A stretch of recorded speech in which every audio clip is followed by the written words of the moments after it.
¿Qué convierte a alguien en leyenda? ¿Qué tienen sus vidas que fomentan la grandeza en unos pocos? Es difícil determinarlo, pero a lo largo de la historia existe solo un puñado de verdaderas figuras destacadas, y ninguna fue más grande que Napoleón Bonaparte.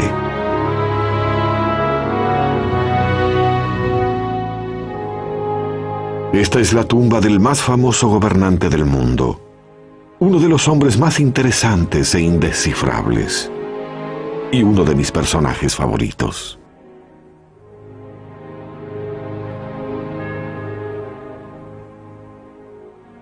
Napoleón Bonaparte fue sepultado aquí. Se escribieron más libros sobre Napoleón que sobre ningún otro hombre en la historia, pero no se logra tanta fama siendo solo un gran general. Era un genio. Se interesaba en todo: artes, literatura, matemática. ¿Conoce nuestro sistema para numerar las casas, los números impares de un lado, los pares del otro? Fue idea de Napoleón. Y a pesar de su fama, existe un año misterioso en su vida que prácticamente nadie conoce. Cuando un joven general se convirtió en Napoleón el Grande, fue un año que cambió al mundo.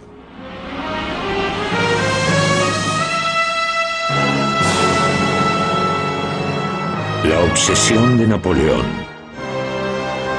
Egipto. Nuestra historia se inicia hace 200 años, en Egipto. Una tierra virtualmente desconocida para los europeos de esa época. Este era un país que había perdido el contacto con su glorioso pasado, con sus enormes templos y monumentos cubiertos de misterio, hasta con su antigua e indescifrable escritura. El Egipto de la época de Napoleón era un país islámico. En el horizonte de su capital, El Cairo, se recortaban las siluetas de las mezquitas de los fieles. Bonaparte tenía solo 29 años y había asombrado al mundo con sus victorias militares en Italia. Quería sentar las bases de su fama y su gloria conquistando Egipto. ¿Y por qué Egipto? Francia se hallaba en guerra con Gran Bretaña, y conquistando Egipto, Napoleón bloquearía las rutas comerciales de la posesión más preciada de Gran Bretaña, India. También existía otro motivo. Bonaparte se sentía ávido de nuevos desafíos. Europa, escribió, no es más que una madriguera. Allí todo se echa a perder. Mi gloria ya es pasada y esta diminuta Europa no me ofrece mucho más. Debemos ir al Oriente. Todas las grandes glorias se ganaron allí. En busca de fama y gloria, Napoleón seguiría los pasos de su héroe, Alejandro Magno. Se embarcará hacia Egipto, esa tierra exótica que durante siglos permaneció aislada del mundo occidental. Luego de semanas en alta mar, los franceses desembarcaron en Alejandría, que entonces era un aletargado puerto de mar, y capturaron la ciudad con muy poca resistencia. El país no estaba siquiera gobernado por los egipcios, sino por los guerreros mamelucos que habían tomado el control de Egipto. En el siglo XIII, el sultán egipcio compró 12.000 jóvenes esclavos, los mamelucos, en las montañas del Cáucaso, cerca de Armenia, y los entrenó para formar un cuerpo guerrero de élite. Los mamelucos pronto derrocaron al sultán y se establecieron en El Cairo, desde donde gobernaron todo el país. Muy pronto Bonaparte se enfrentaría a ellos, y por supuesto es más sencillo decirlo que hacerlo. Este es el desierto egipcio, caluroso, muy caluroso. Alcanza los 54 grados centígrados en verano. A los turistas se les aconseja llevar sombrero, ropa liviana, beber 1 litro de agua por hora. Bonaparte llegó en julio. Sus hombres llevaban uniformes muy abrigados y ninguna botella de agua. ¿Por qué? Porque Bonaparte era una contradicción viviente. Tenía el control sobre el más insignificante detalle de su campaña. Era un gran estratega, pero cuando quería algo, era a toda costa. El Cairo era lo que él quería y se hallaba a 200 kilómetros. Entonces, se dispuso a atravesar el desierto con su ejército, sin mapas adecuados, sin pertrechos suficientes y con muy poca cantidad de agua. Napoleón era ahorrativo para todo, excepto la vida de sus hombres. Durante la marcha a través del desierto, el calor era insoportable y las tropas comenzaron a despojarse de su ropa. Trastornados por el calor y la falta de agua, muchos vaciaron sus raciones. ¿Quién comería galletas mientras se muere de sed? El polvo secaba sus gargantas y la arena quemaba sus pies cuando los soldados marchaban hacia el Cairo. Para aumentar su sufrimiento, las lagunas y estanques brillaban en el horizonte lejano, pero eran inalcanzables. Los soldados los llamaban espejismos o visiones. Atormentados por esperanza de hallar agua, cuando descubrían que solo era una ilusión, muchos hombres perdían el juicio y se suicidaban. Todos los pozos hallados fueron vaciados en minutos. Un sargento francés escribió: más de 30 soldados murieron cerca de esos manantiales. Cuando finalmente los soldados llegaron al Nilo, rompieron filas y se arrojaron al agua. Algunos saltaban vestidos y armados, se bañaron y nadaron durante horas, bebiendo todo cuanto podían. Luego devoraron sandías de los campos cercanos. Cuando llegaron a El Cairo, muchos tenían disentería. Pasaron 3 semanas desde que el ejército desembarcó en la costa egipcia y ahora se preparaba para la batalla. La línea de batalla de los mamelucos fue marcada a 1,5 kilómetros de los franceses. Tras ellos asomaban las grandes pirámides. A la izquierda, las mezquitas refulgían en el horizonte del Cairo.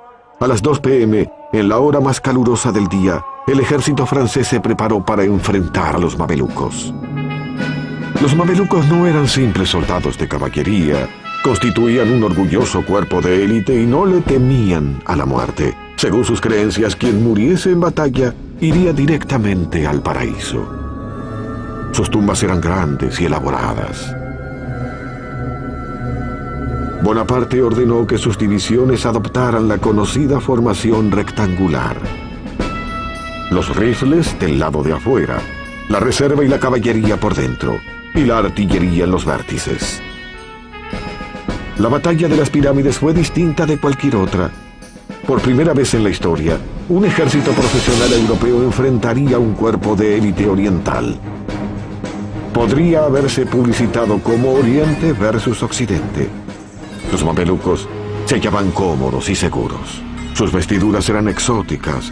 Armados con dagas, rifles, hachas de combate y pistolas, los mamelucos constituían un espectáculo formidable. Napoleón siempre supo inspirar a sus hombres. Señalando las pirámides, exclamó: «Soldados, 40 siglos nos contemplan». La caballería de los mamelucos cargó contra las filas francesas.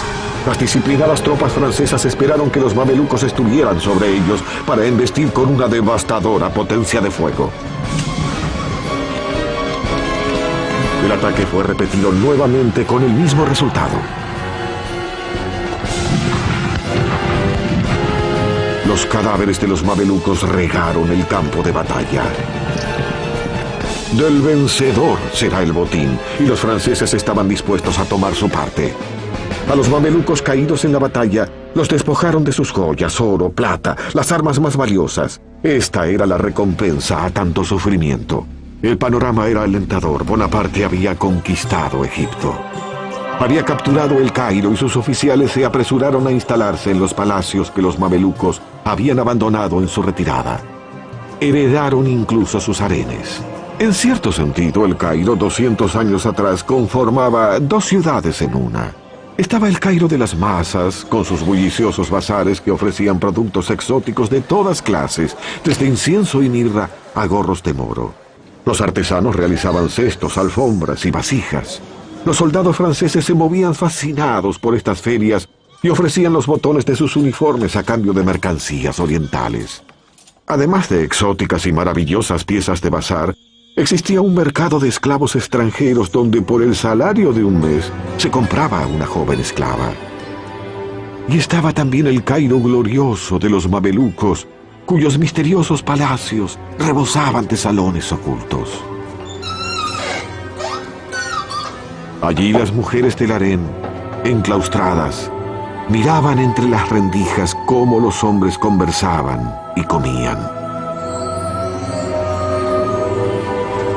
Los mamelucos vivían rodeados de lujo entre pisos de mosaico y escalinatas de mármol, alabastro y granito. Había un baño en cada piso y ventanas del más fino cristal. Bonaparte ocupó la casa de uno de los mamelucos que había huido del Cairo. Pero no todo era palacios y lujos. Napoleón tuvo que reconocer que a los egipcios ricos y pobres los unía una cosa, la ferviente devoción hacia su religión, el Islam. Bonaparte entonces, que era un hombre práctico, anunció: «No soy cristiano, y mi ejército y yo queremos ser musulmanes». Parece una locura. Es como si el presidente de Estados Unidos hubiera llegado a El Cairo y anunciara que él y toda su comitiva iban a convertirse al Islam. Es increíble. No obstante, debemos recordar que Napoleón había presenciado la Revolución Francesa. Su pensamiento es liberal y dice cosas que no diría ningún otro general del planeta. Esa conversión, sin embargo, planteaba un pequeño problema. Los musulmanes no beben alcohol y todos los varones son circuncidados.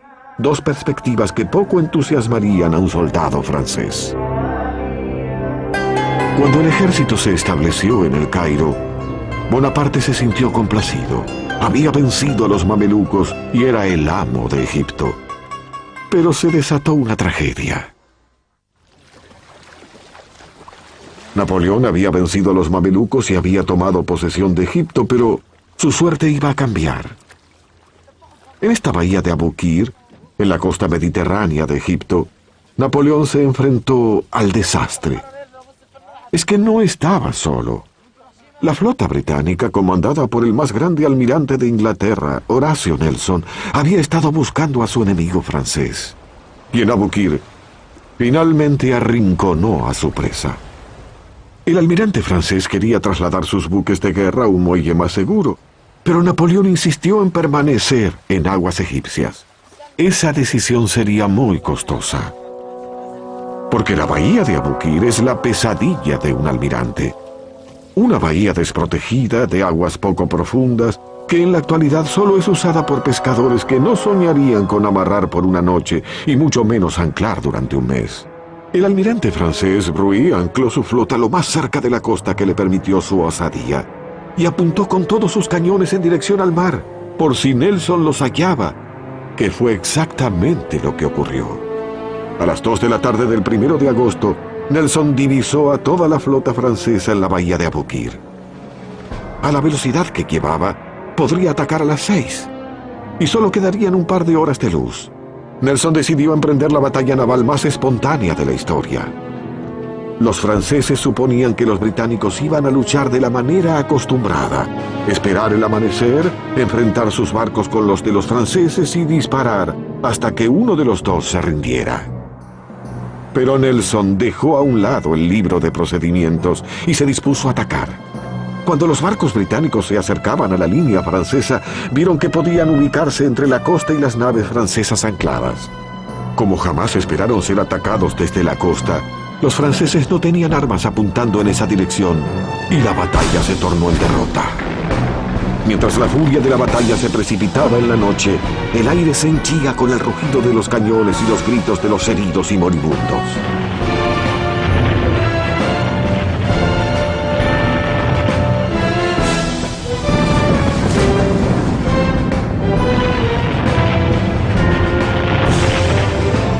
L'Orient, la embarcación más grande del mundo con 120 cañones, estaba por sucumbir. Se incendiaba y, como la habían pintado recientemente, era muy inflamable. Cuando el fuego llegó al depósito de pólvora, el barco explotó con un rugido que pudo oírse a 80 kilómetros. Sin dudas, fue el ruido más ensordecedor que habían oído. Conmocionados, los hombres de ambos bandos dejaron de combatir durante 10 minutos. Cuando la batalla terminó, Nelson declaró: «Victoria no es un nombre que pueda describir una escena semejante. Fue la batalla más categórica de la historia naval, el Pearl Harbor de Napoleón». Nelson era un hombre de la marina y no tenía intenciones de combatir en tierra. Destruyó a los buques de guerra de Bonaparte y sería difícil para los franceses recibir pertrechos y refuerzos desde Francia. Secamente comentó: su ejército fue dañado y no se recuperará. Y partió dejando a los franceses varados en Egipto. Imaginemos la situación de Napoleón. Su flota fue destruida. Está varado. No puede recibir pertrechos ni tropas desde Francia. Es un desastre militar. ¿Qué hará?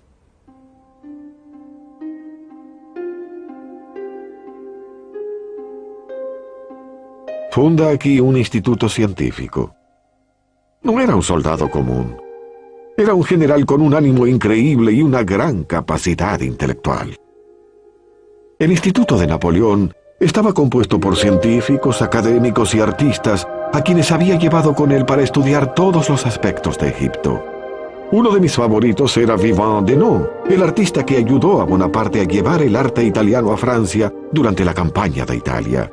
A los 55 años, Denon era uno de los miembros de más edad en la campaña de Egipto, pero se conformaba bosquejando los templos mientras las balas zumbaban sobre su cabeza.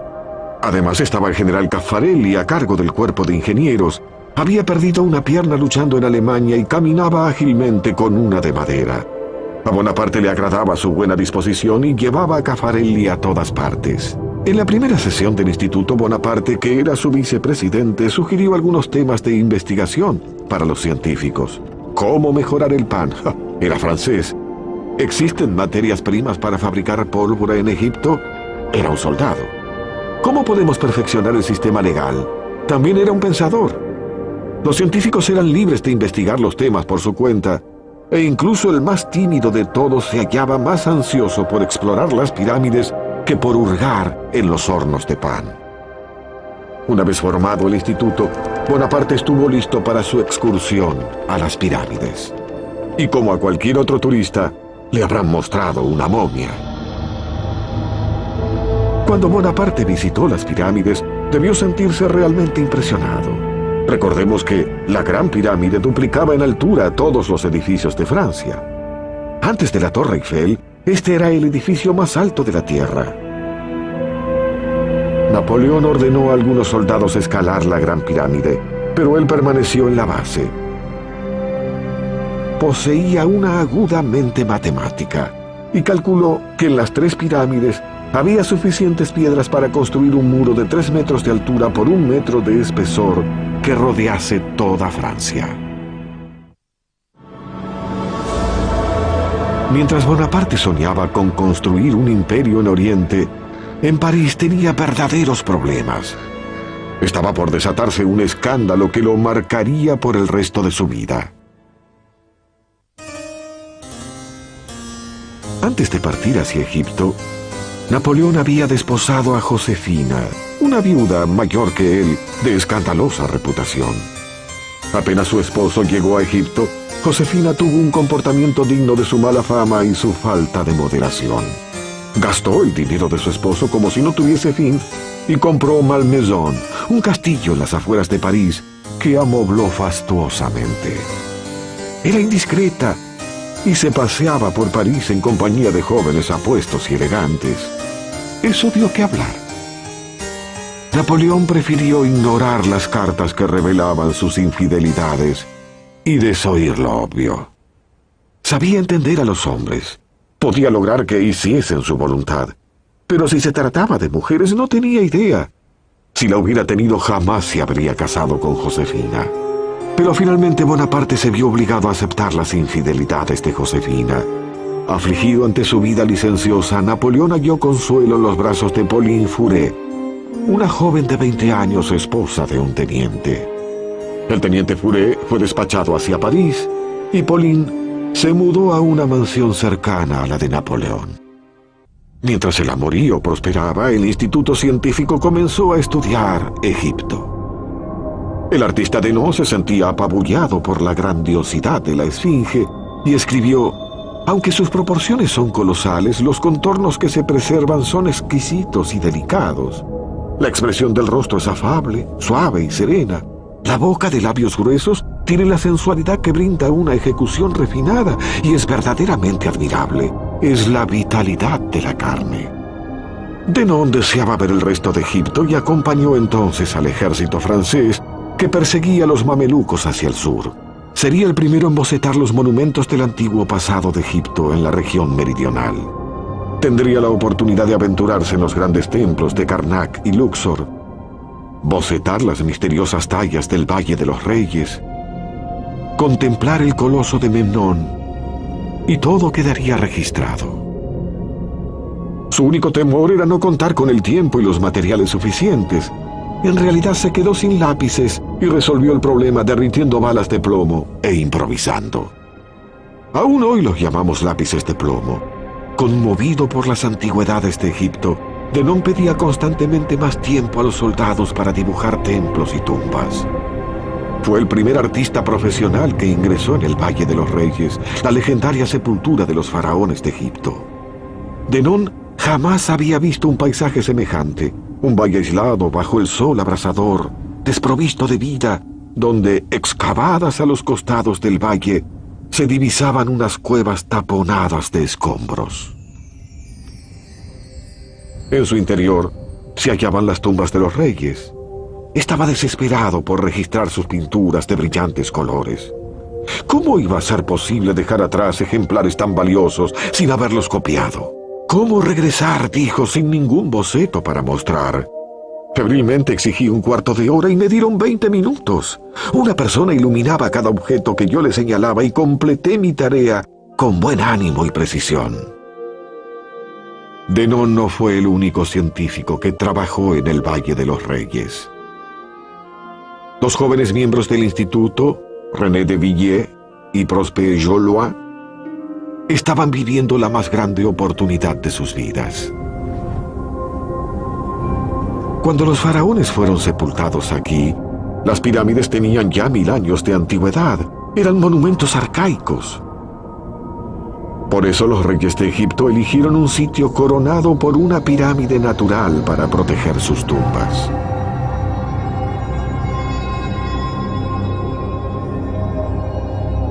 Los dos jóvenes ingenieros, con la mejor voluntad y ansiosos de aventuras, descendieron del Valle de los Reyes para llegar a un segundo valle donde no había tumbas conocidas, y descubrieron una.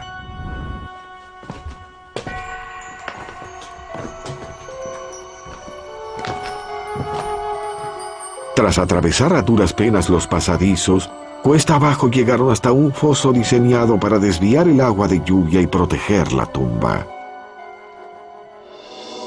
Se toparon entonces con el dueño de la tumba, pero no tenían idea de quién era. Pasarían 20 años más para que alguien descifrase los jeroglíficos y leyera los nombres. Nuestros jóvenes amigos habían descubierto la tumba de Amenhotep III, uno de los más grandes reyes de Egipto. Era el rey que construyó algunos de los mayores monumentos de Egipto.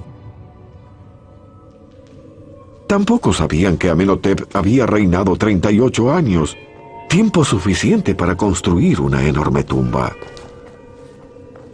Y exploraron los salones entre altísimas columnas, misteriosas recámaras laterales con sus muros plenos de conjuros mágicos. Finalmente, en la recámara funeraria, hallaron el sarcófago roto. Pero Amenhotep no estaba allí. Los saqueadores de tumbas de la antigüedad lo habían descubierto miles de años antes. Tras los jóvenes científicos, se sucederían 2 siglos de académicos. Descubrirían increíbles tesoros en el Valle de los Reyes, momias de los faraones, el oro de Tutankamón. Pero Napoleón jamás vería el valle. Una revuelta se había desatado en el Cairo y él estaba luchando por su vida.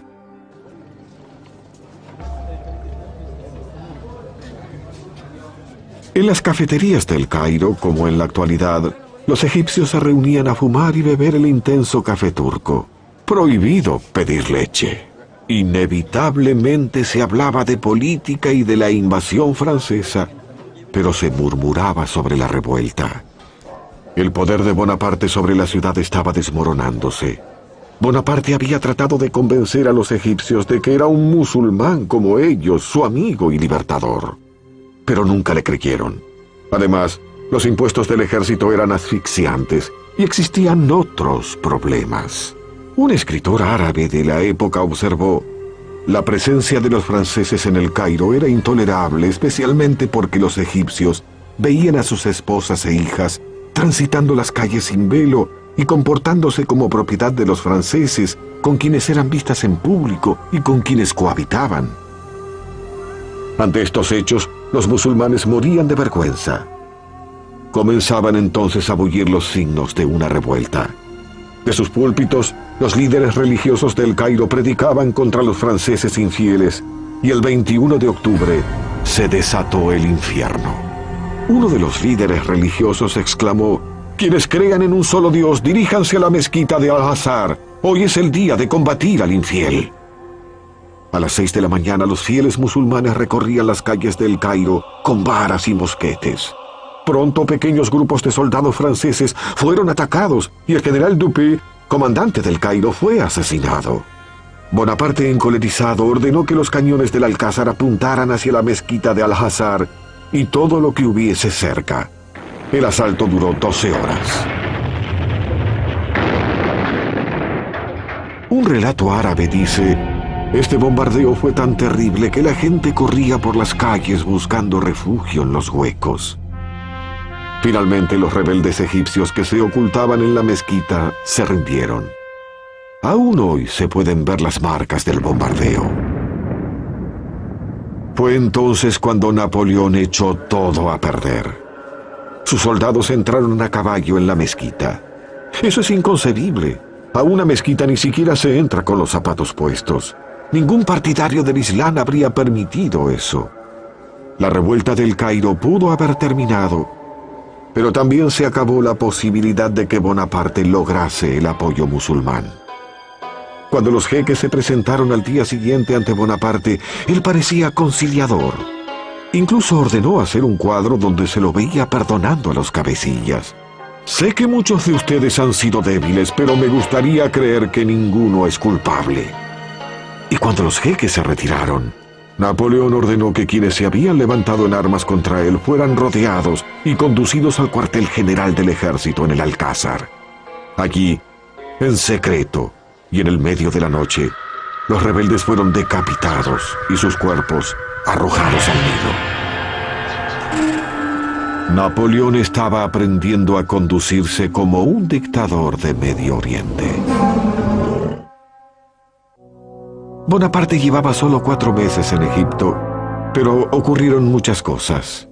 Había vencido a los mamelucos, había creado un instituto científico, había perdido toda una flota naval, había aplastado una revuelta y había descubierto que su esposa Josefina le era infiel.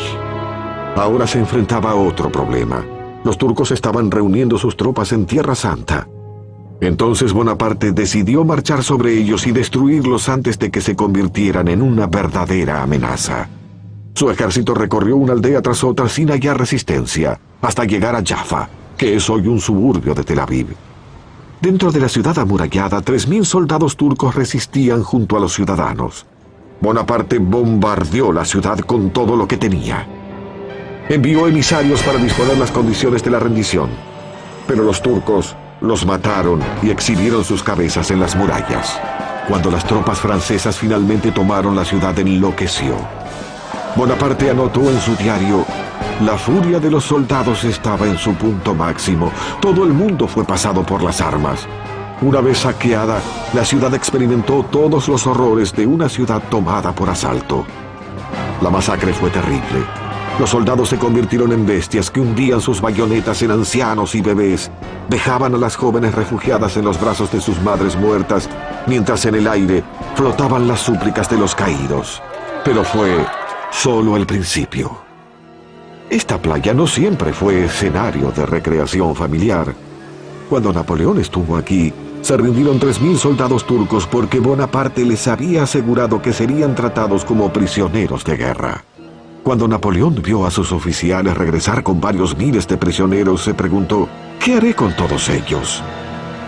Para trasladarlos a El Cairo se necesitarían demasiados soldados. Continuar la campaña con ellos sería muy engorroso. Alimentarlos, imposible. Liberarlos, impensable. Algo terrible ocurrió aquí 200 años atrás. Napoleón ordenó matar a los 3.000 prisioneros turcos. Fueron conducidos a esta playa y los franceses abrieron fuego. Pronto el mar enrojeció por la sangre. Y luego a los franceses se les obligó a usar sus bayonetas para ahorrar municiones. Esta masacre jamás se habría realizado en Europa, pero Napoleón no se hallaba en Europa, y aquí él se comportaba como un déspota de Medio Oriente. Se necesitaron 3 días para matar a todos los prisioneros turcos, y los turcos que habían escapado a nado hasta las rocas más distantes fueron perseguidos y pasados por bayonetas para ahorrar balas.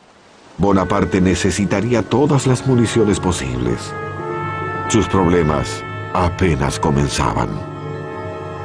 Cuando Napoleón entró en Tierra Santa, la peste no dejaba de avanzar y decenas de sus hombres morían por día. Para aliviar el sufrimiento de sus tropas, Napoleón abrió un hospital en Jaffa que pronto desbordaría de víctimas. Todo el mundo se hallaba aterrado por la peste. Durante siglos la enfermedad había diezmado países enteros. Parecía brotar de la nada y nadie conocía su causa. Lo que la gente sí sabía es que se trataba de una muerte horrible que comenzaba con fiebre y enormes pústulas que cubrían todo el cuerpo. A medida que la fiebre avanzaba, la lengua de las víctimas se hinchaba y la sed se tornaba insoportable. La peste mataba decenas de hombres por día, y peor aún que la pérdida de hombres, la moral del ejército de Napoleón comenzaba a derrumbarse. Los soldados se resistían a velar por sus camaradas enfermos, y Bonaparte tenía que impedir una ola de pánico. Entonces declara que el miedo es la causa de la peste, y el coraje la cura. No es un consejo médico muy convincente, pero él dará el ejemplo. Entonces él viene aquí a este hospital para enfermos de peste. Habla con los pacientes, y luego él, que es un experto en gestos gloriosos, dejará a todos sin aliento. A sus pies yacía un cadáver horrendo. Un soldado con su uniforme totalmente manchado por pústulas rotas. ¿Qué hace él? Se arrodilla aquí, alza al muerto, lo traslada a un sitio más digno y lo apoya con cuidado. Pueden decir lo que quieran sobre Bonaparte. Lo cierto es que él nunca tenía miedo, por eso sus soldados hacían todo por él. Más adelante hizo inmortalizar este acontecimiento en un cuadro donde el soldado estaba vivo y el hospital parecía mucho más imponente de lo que era. Mejor, en función de la leyenda. Por horrible que fuera, la peste no fue el enemigo más encarnizado de Bonaparte, sino alguien que se hallaba cerca.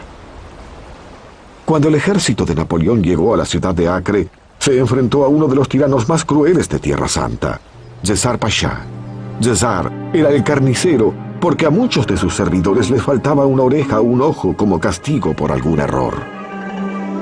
La fortaleza de Cesar, que defendía la ciudad de Acre, poseía una ubicación casi perfecta. Solo uno de los lados lindaba con tierra firme.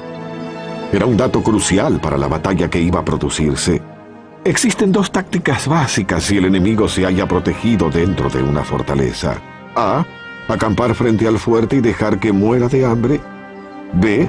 Tomar la fortaleza por asalto. Y Bonaparte no podía esperar que pasaran hambre allí. La flota inglesa había entregado suficientes provisiones a Cesar Pasha desde el mar. Solo queda el plan B, tomar la fortaleza por asalto. Pero aquí también existía un problema. La fortaleza se hallaba muy bien protegida con los cañones más nuevos y grandes de todo Medio Oriente. Napoleón había perdido su artillería pesada frente a la armada británica, y atacar una fortaleza así sin un poderoso armamento sería un suicidio militar. Cualquier otro general se habría dado por vencido. ¿Pero qué hizo Napoleón? Atacó la fortaleza. Como dije, tenía 29 años y jamás perdió una batalla importante. Pero el asalto sería terriblemente difícil. Los británicos habían ubicado sus cañones en una isla pequeña frente a la costa para proteger la zona más vulnerable, las puertas principales de la ciudad. Caffarelli El hombre de una sola pierna concluyó que debían atacar la zona más alejada de las armas británicas. Y eligió atacar la torre desde uno de los ángulos. Una vez dentro de ella, los franceses podrían asaltar la fortaleza, pero para llegar allí tenían que atravesar uno de los fosos. Caffarelli se dedicó a supervisar la operación. Los franceses acamparon a medio kilómetro del foso. Un ingeniero fue enviado a realizar un reconocimiento, pero un francotirador lo mató, y entonces Bonaparte no contaba con ningún dato sobre su profundidad y tipo de construcción. Solo divisaban una leve pendiente desde la parte superior hasta el suelo. Cuando los hombres finalmente se lanzaron al ataque, descubrieron que la pendiente del foso terminaba abruptamente en un muro vertical de 6 metros. Desesperados, los franceses intentaron armar escaleras para atravesar el foso, pero era imposible. Los hombres de Jessart disparaban sobre ellos, y el foso se convirtió en una trampa mortal. Sitiar al enemigo era algo que Napoleón detestaba, porque las tropas se veían obligadas a atacar sobre una zona pequeña. Prefería las batallas donde las tropas podían realizar movimientos abiertos, donde se ponía en juego su genialidad como estratega. Y ahora Bonaparte se estaba quedando sin municiones.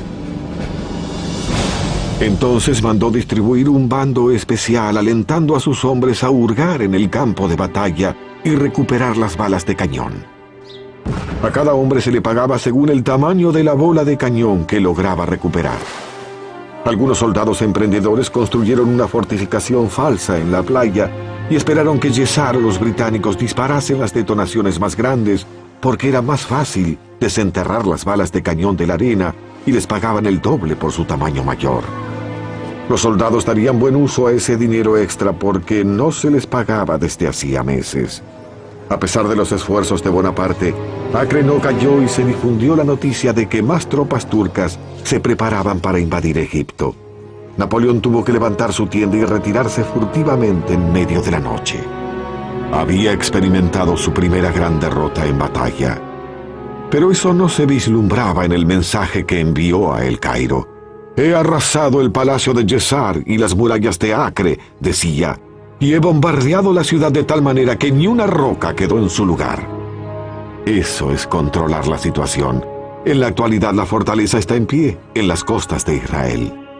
Pero una cosa que no podía disimular eran sus bajas. El favorito de Bonaparte, Caffarelli, el hombre de una sola pierna, tenía el brazo destrozado por una bala de cañón y murió 18 días después. Aquí fue sepultado. Mientras el ejército regresaba a El Cairo, Bonaparte se veía frente a difíciles decisiones. Muchos de sus hombres, demasiado débiles para seguir adelante, debieron ser abandonados en el camino. Los que podían soportar el viaje iban montados en caballos y camellos. Pero también se necesitaban animales para transportar cañones de campaña. Y Napoleón no tenía suficientes. Al llegar a Tantura, 22 cañones fueron arrojados al mar para liberar más caballos y camellos que pudieran transportar a los heridos. El cirujano Larrey creó el camello ambulancia. Bonaparte caminaba. Cuando los hombres llegaron a Jaffa, donde Bonaparte había masacrado a los soldados turcos, quedaban aún más decisiones por tomar. Los soldados que se hallaban en el hospital para enfermos de peste estaban muy enfermos para partir, y los turcos se aproximaban. Hoy el pintoresco monasterio armenio que una vez albergó tantos padecimientos es irreconocible. Pero aquí, de pie, uno puede imaginar los gritos desesperados de hombres que aguardaban la muerte. Y en estos recintos se desarrolló una tragedia moral 200 años atrás. Bonaparte ordenó que los pacientes franceses víctimas de la peste fuesen envenenados para evitar que los hombres del Jessart los torturasen.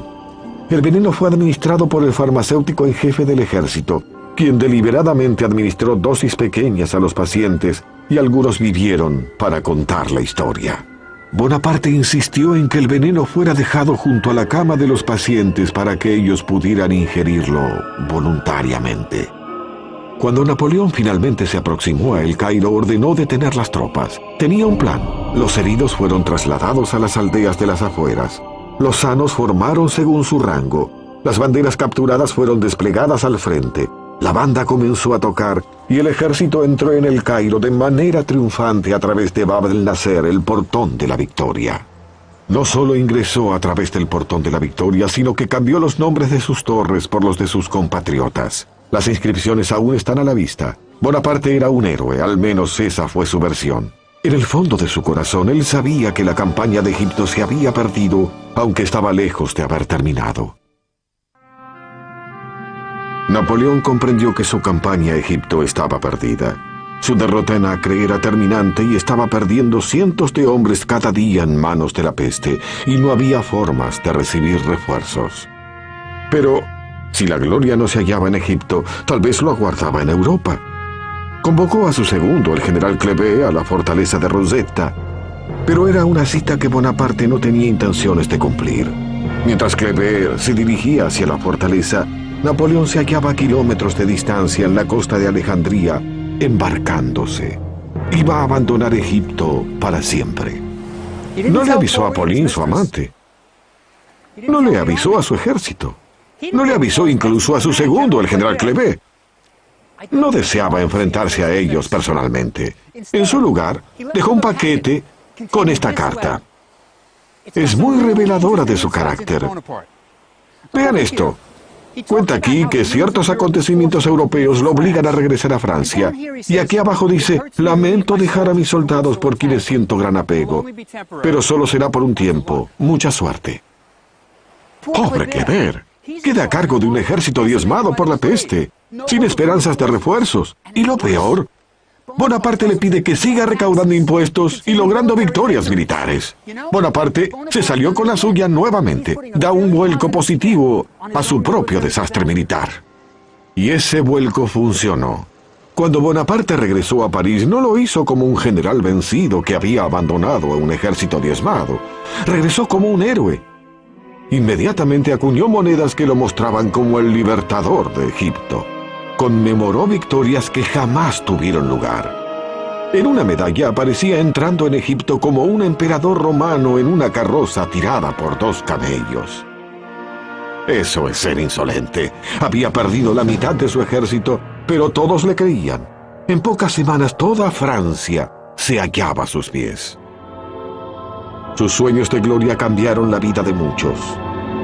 El general que había dejado a su cargo, Kleber, fue asesinado en el Cairo menos de un año después.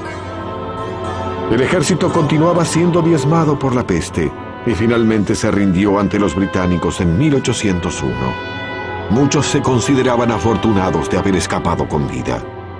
Los científicos continuaron clasificando objetos antiguos, aves y plantas hasta el día de la rendición.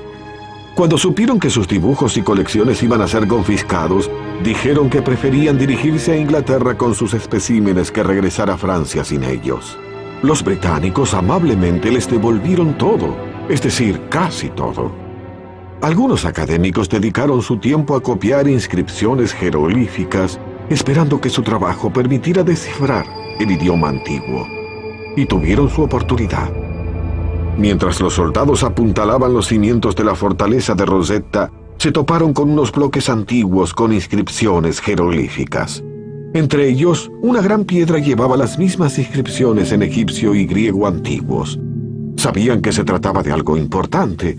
Los británicos no iban a permitir que los franceses se quedaran con la piedra de Rosetta y la llevaron a Inglaterra, donde aún hoy se la puede ver en el Museo Británico. 20 años después, el académico francés Champollion pudo descifrar la piedra de Rosetta y leer los jeroglíficos egipcios por primera vez en 2000 años. O sea que la interpretación del lenguaje jeroglífico fue resultado del afán de gloria de Napoleón. Era el comienzo de la egiptología moderna, quizás el más grande legado de Napoleón. Pero, ¿y Napoleón? Si recuerdan lo que aprendieron en la escuela, finalmente se hizo coronar emperador, pero su impaciencia y su falta de escrúpulos se impusieron otra vez. Como en la campaña egipcia, Bonaparte invadió Rusia sin estar preparado para las condiciones climáticas, y esta vez se trataba de un gélido invierno. Perdió más de 250.000 hombres. Fue en Egipto donde Napoleón probó por vez primera el sabor del poder absoluto. A la sombra de las pirámides comprendió que podía alentar a sus hombres a hacer hazañas sobrehumanas. Fue en Egipto donde un joven general llamado Bonaparte se convirtió en Napoleón el Grande. Tras su derrota final en Waterloo, Napoleón murió en el exilio, pero siempre deseó ser sepultado en Francia. 20 años después, finalmente su deseo se cumplió. Cuando el cuerpo regresó a París era pleno invierno. La temperatura bajaba de cero. El cuerpo recorría las calles en un coche fúnebre con forma de templo de color púrpura y dorado. Los viejos soldados veteranos de Waterloo, Rusia y la campaña egipcia formaban fila en las calles con sus uniformes raídos para saludar por última vez a su emperador. Fueron distribuidas 36.000 invitaciones oficiales para el funeral, pero tan grande era su leyenda que se recibieron más de 250.000 pedidos.